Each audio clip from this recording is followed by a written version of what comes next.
So today, we're going to dive into the life of one of America's most important and yet somehow most overlooked freedom fighters, the activist, educator, and writer Mary Church Terrell. Now, to really get a sense of her impact, you have to understand the sheer scale of her life. Okay, think about this. She was born in 1863, the very same year as the Emancipation Proclamation, and she lived all the way until 1954, just 2 months after the Supreme Court's landmark decision in Brown versus Board of Education. She didn't just witness that history, she was one of the people who made it happen. I mean, her career covers the end of Reconstruction, the rise of Jim Crow, the entire women's suffrage movement, and the very beginning of modern civil rights. This is the story of her relentless fight for justice. So, where did this incredible journey even begin? Well, Terrell's foundation was, and this is key, unlike that of almost any other African American of her time. Mary Church was born in Memphis, and her parents had both been enslaved. But through just sheer grit and determination, they became successful entrepreneurs. Her mom owned a popular hair salon, and her dad, Robert Reed Church, became a real estate tycoon, the first black millionaire in the South. And all this meant Mary had a life of privilege and opportunity that was frankly unimaginable for most. Her parents poured everything into her education. They sent her to Oberlin College, which was the first college in the U.S. to admit students no matter their race or gender. She got her bachelor's in classical languages in 1884, and then, just 4 years later, a master's. But she didn't stop there. She then went on a 2-year tour of Europe, becoming fluent in French and German. This world-class education really became the bedrock for everything she would do. So, with this incredible education under her belt, Terrell didn't just retreat into some quiet, private life. No way! Instead, she stepped right onto the public stage as a leading intellectual and a powerful advocate. She started out as a teacher, but she quickly started breaking new ground. In 1895, she became the first black woman in the entire country to be appointed to a major city's school board, and this was in Washington, D.C. She was also a brilliant writer, publishing these powerful essays, and then in 1940, her incredible autobiography, A Colored Woman in a White World. Now this quote, this is at the very heart of how she saw the world. Long before we had the word intersectionality, Terrell was laying out the double burden of discrimination that black women faced.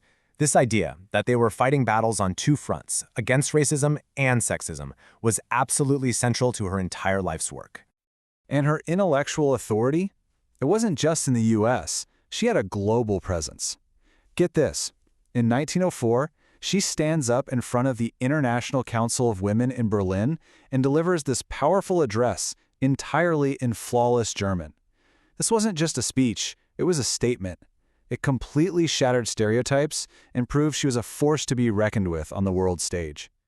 But here's the thing, Terrell was more than just a thinker. She was a builder. She took all that intellect and passion and channeled it into creating organizations that would empower black women for generations to come.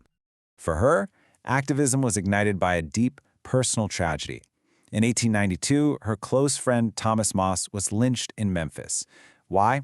Simply because his grocery store was successful and competed with a white-owned business.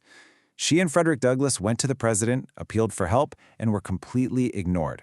That's when she realized they had to build their own power, and that led directly to her creating the Colored Women's League and, eventually, the NACW.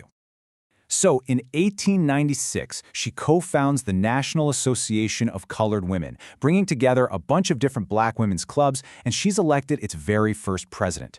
The NACW just became this powerhouse for community organizing, education, and fighting for political rights. And she helped create the organization's motto, "Lifting as we climb." This simple phrase, it just perfectly captured her whole philosophy. For Terrell, it was never about just her own individual success. It was always about using that success to pull up the entire community. It was all about collective progress. But Terrell's fight wasn't just against obvious racists. She also faced this profound resistance from people who really should have been her allies, especially inside the women's suffrage movement. Yeah, their approaches were in total conflict. For Terrell, getting the vote was an essential tool to protect black women from violence and to fight for their rights. But for many white suffragists, like Alice Paul, the focus was laser narrow: just get a constitutional amendment passed. They actively avoided what they called the race problem because they wanted support from Southern white women. And in doing that, they effectively sacrificed black women's rights for their own political gain. And these weren't just philosophical disagreements. We're talking about open conflicts. At that famous 1913 suffrage parade, organizers tried to force the black women to march in the back. Terrell refused. Later, she pleaded with the National Woman's Party to help enforce the 19th Amendment for black women in the South who were still being blocked from voting. And they just flatly refused, voting her resolution down. This fight, it took a deep personal toll. She wrote in her diary about how the indifference and the downright cruelty of some of the white suffragists lacerated her feelings. I mean, she was fighting a battle for equality on a very lonely and often painful front. You know, a lot of activists might slow down with age. Mary Church Terrell was not one of them. In her final years, she became, if anything, even more militant. 86. Just let that sink in for a second. That's how old Mary Church Terrell was when she launched one of her most famous and most successful campaigns. At an age when most people are long retired, she was just gearing up for her next fight. So here's what happened. In 1950, Terrell and a group of friends were denied service at a restaurant in Washington, D.C. Her response was a masterclass in the kind of direct action she'd been perfecting her whole life. She organized a 3-year campaign of boycotts, sit-ins, and picketing, and she brilliantly unearthed these anti-discrimination laws from the 1870s that had been ignored for decades and used them as the basis of a lawsuit. And in 1953, the Supreme Court ruled in their favor, desegregating all public eating places in the nation's capital.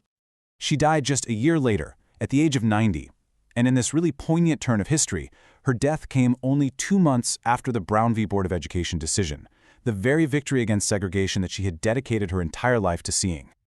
But despite this incredible lifetime of work, her story has remained, for the most part, underexplored.